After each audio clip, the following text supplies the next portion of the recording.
Welcome to Fruit Snacks, a weekday podcast that covers big ideas about the Christian worldview in a bite-sized format.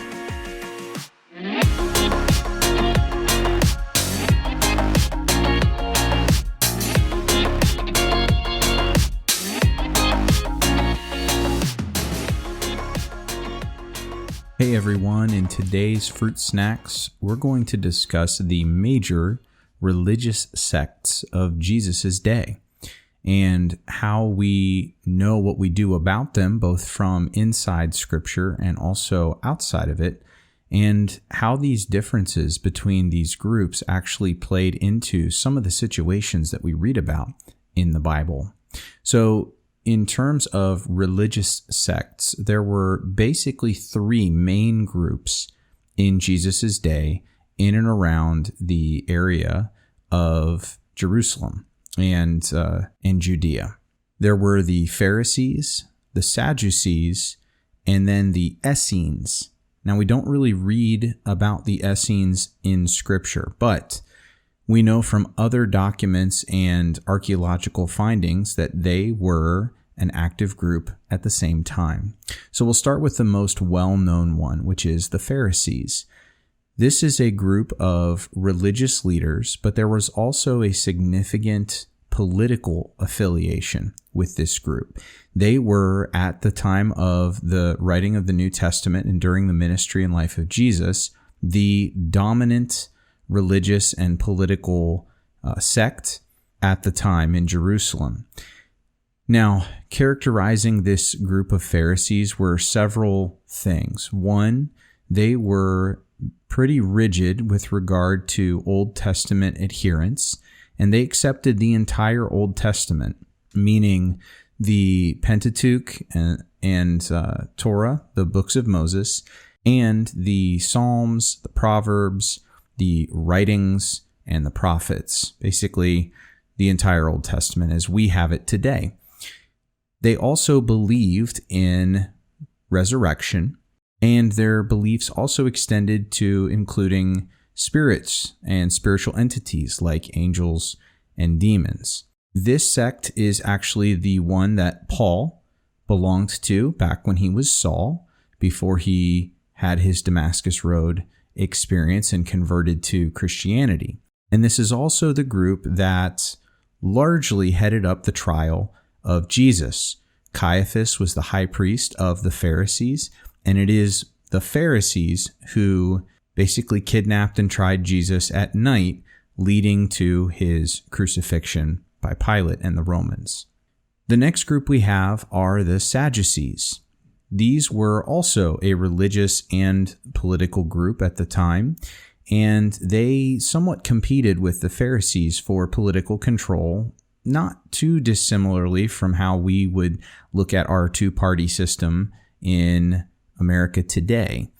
Now, this group was in more of a minority role at the time of Jesus, and so they often got trumped or overridden by the Pharisees. However, they definitely exerted some influence.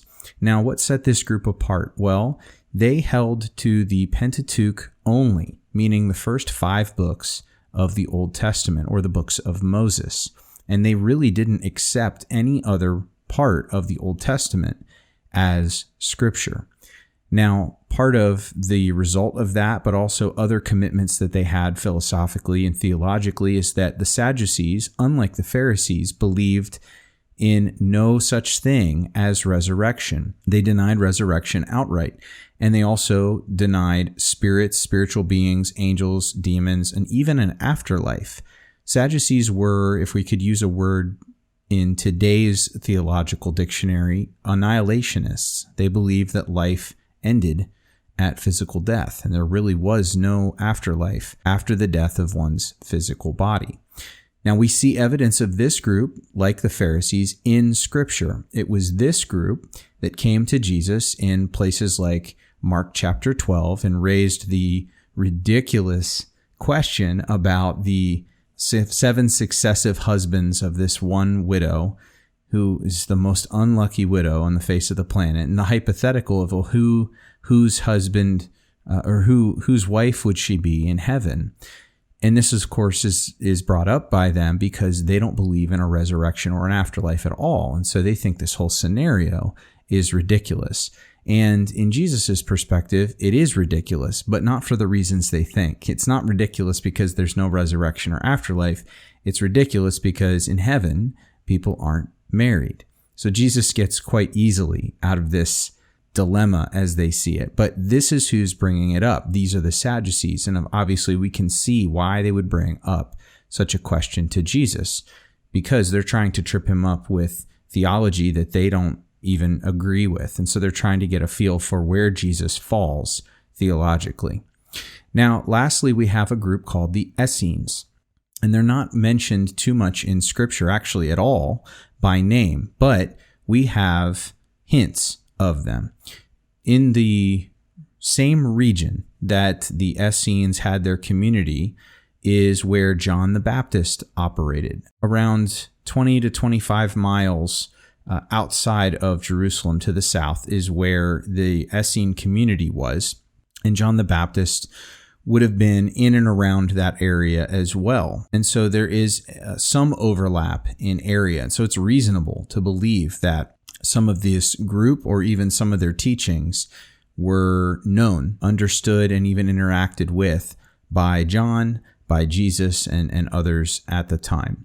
The Essenes were largely a religious group as opposed to the religious and political group. They really didn't want to be involved in Roman politics or anything else. In fact, you could say they're one of the most fundamental of all the groups. Part of the reason that they left and sort of isolated themselves is because they believed that the Pharisees and the Sadducees were compromisers, that they had capitulated and collaborated with Rome, and that was seen as a compromise in and of itself by the Essenes. They did believe in some of the things like the Pharisees, although with some qualifications. So they believed in the survival of the spirit in the afterlife, meaning that they did believe in an afterlife in a spiritual realm, but that the spirit or the essence of a person is what survived death, not a physical body. No physical resurrection for the Essenes. This group is also the same group that produced the Dead Sea Scrolls, which you may have heard of. This was a major archaeological discovery of many, many manuscripts, which were much older and closer to the original documents than any manuscript evidence that we had up to the point in which they were discovered in the 1940s and 50s. Now, the Dead Sea Scrolls, essentially, a large portion of the Dead Sea Scrolls are actually the Bible, the Old Testament. So not only did this confirm that the manuscripts that we had been using of the Old Testament were accurate and that they had a basis in history much further back than the Middle Ages, which were what the age was of the documents we had up to the point we discovered the Dead Sea Scrolls. But it also means that the Hebrew scriptures of Jesus' day were basically identical to the Hebrew scriptures that we read and use today. In addition to the Bible, though, there are all kinds of other things that we find in the Dead Sea Scrolls because the Essenes were a community, and as a community, they had all kinds of other need for other documents. So we see not only the Bible, but we see commentary on the Bible and Scripture.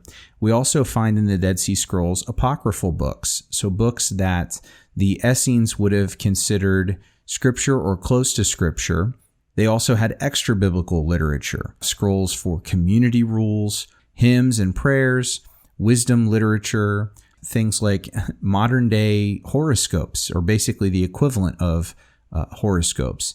So all of these things are part of the Dead Sea Scrolls. So the majority is Bible, but as you can see, there's quite a lot on the other side as well. So I hope this gives you a better understanding of the different communities in Jesus' day and how they impacted what we read about in Scripture in the New Testament.